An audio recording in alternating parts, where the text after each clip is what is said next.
Hello, it's your Lady D. After my last video where I talked about me owning a short-term rental business, I've been having people sending me messages and calling that they wanted to know more. They've been thinking about starting the business. So I decided to dedicate part of today's video to that. So I'll just quickly run through, but let me stress that everything I'm going to say, you need to also do your own research. If you want more information, you can consult me. I also help to start up businesses and I can advise, but please note, it is not free of charge. First of all, you need to register your business. After registering your business, you open an account. It's usually not a difficult thing. You can do all of this online. So after opening your account, you need to be sure that this is what you want to do. When I started, I was working part-time. It wasn't so much of a demand on my time. And at that point in time, I had 5 Airbnbs I was managing. Okay, so let me let you know that if you're in full-time, you need to consider so many things. However, I will just keep going, and if you want more information, like I said, you can contact me. So after doing that, your next line of action is to start searching for properties. You can find this on Rightmove, Zoopla, and the others. I'm not going to advertise for them. So you can start searching for them, and you need to be able to convince the landlord. Please make sure you tell them what you want to do with the apartment. If it's not your own property, if you're renting from a landlord, you have to indicate and let them know this is what you want to do. If it's yours, then it's fine, but make sure that your mortgage permits you to use the property for short-term let. And usually short-term lets are any rental less than 30 days. I must state that's a short-term let. So after doing that, you searched for property. You're able to convince the landlord. Make sure when you're searching for a property, you're looking at the location. Location matters. That will determine whether your business is going to thrive or not. So look for places where you have maybe like town center or near an airport or near a shopping mall. Places that there's likely going to be a lot of human traffic and where transport is also accessible, so that will be helpful. So once you've done that, the next thing is the furnishing. Very important. If you have to get somebody, you can get somebody who will help you. If you want me, contact me. I'm also good at that because I'm also an interior designer stroke decorator. So yep, that's very important. Make sure you put the place in a nice state. You can do some paintings, and depending on the number of rooms, on average, you can spend about £2,000 to furnish and to perhaps renovate. So depends. Don't take me word for word, but between £2,000 to £4,000, depending on number of rooms, number of spaces, how the property is at the time you took the property, and if there's anything else you want to add.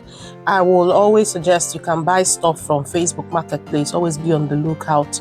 So yes, furnishing is very important because that is what will bring your customers back. They want to sleep on comfortable mattresses and they want to have TV. Everything has to be in there.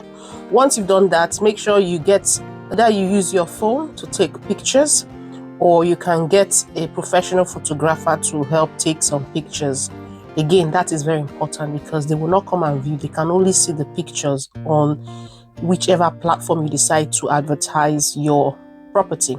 So usually you have the likes of Airbnb, Booking.com, or TravelNest that encompasses all. However, TravelNest will charge you their own channel fee and also charge you commission and also channel. So if it's Booking.com or Airbnb your guests have booked from, they will also charge you a channel fee. So usually about 20%. But if you're registering directly with Airbnb and Booking.com or Hotels.com, then you will not pay up to that percentage. But with TravelNest, you pay about 20%.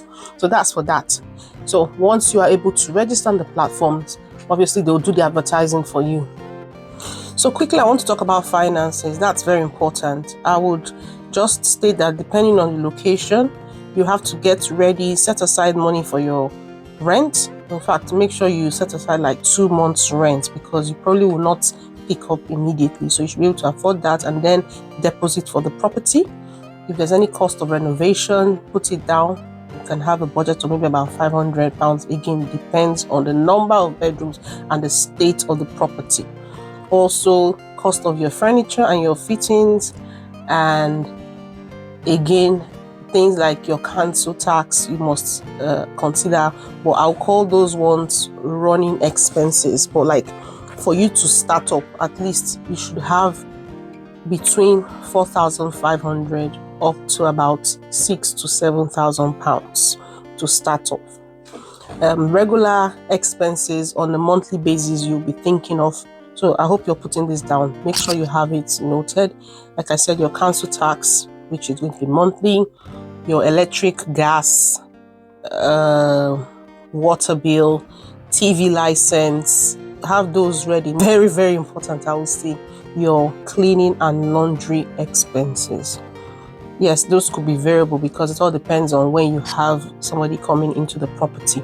So you must be able to set aside this money every month. So when you're doing your budget, consider all of these expenses, put together what's your likely income. Now, please do not target 100% occupancy. I usually will do, if I'm doing a budget for anyone, I do 70%. So depending, maybe 60% occupancy rate at the start, and perhaps after 3 months, or when you see things, you can then work on 70% budget. So you are not, taken off guard. Now, I must also state that it is usually a seasonal business. And I will tell you that it's quiet sometimes from towards the end of December, January, February, very quiet. You might just see 1 or 2 bookings. Again, like I said, depends on the location, but bear that in mind. So when you're making money, you might see yourself making like maybe 1,000 pounds extra. Please set aside, even if it's 200, I'll say 20% every month for the days that are not rainy days. Okay. Another aspect that people usually have problems, and that is why they run out, is your cleaning and your laundry. Very important. I usually tell people that if you're working and you have some time, you can do it yourself. If not, engage a cleaning company or a laundry company, to help you with that. It's an entire different training on its own. I do have something, so if you want that again, let me know and I would share with you. Like I said, it's not free. The information there is packed. The people that are doing all these things on YouTube, they will not tell you and give you full details and all the secrets I have for you. But always make sure you have that planned and you're prepared for it. Okay, so that's it for the short term. I want to talk about something again that has been in my mind, and people too have come to ask me, and they've said to me, oh, when are you going to talk about you and the things you do, you get on and all that? Well, quickly, I just want to say that yes, I'm a mom of 2 girls. It's not always easy. I'm solely responsible for them. Right? Some people say, oh, Debbie, you're meant to be very rich with all that you do. Yes, I do a lot. I work 9 to 5, like I said in my previous message. I work as a senior business analyst. I also have short-term lets. I do rentals. So I rent properties out. I have a money exchange business. I'm an interior designer. I also have a cleaning business and yes, a furniture manufacturing company, although we've had to shut down the manufacturing aspect due to issues back home, but we still do the interior services. We supply furniture. So it's a lot, and I must say that you have to be very organized to be able to do everything. We only have 24 hours like you all. I don't have any extra time from God. So it's just a matter of you organizing yourself. Sometimes I sleep for maybe just 3-4 hours, which is not good, but I do also find time to, when my body tells me, I find time to rest.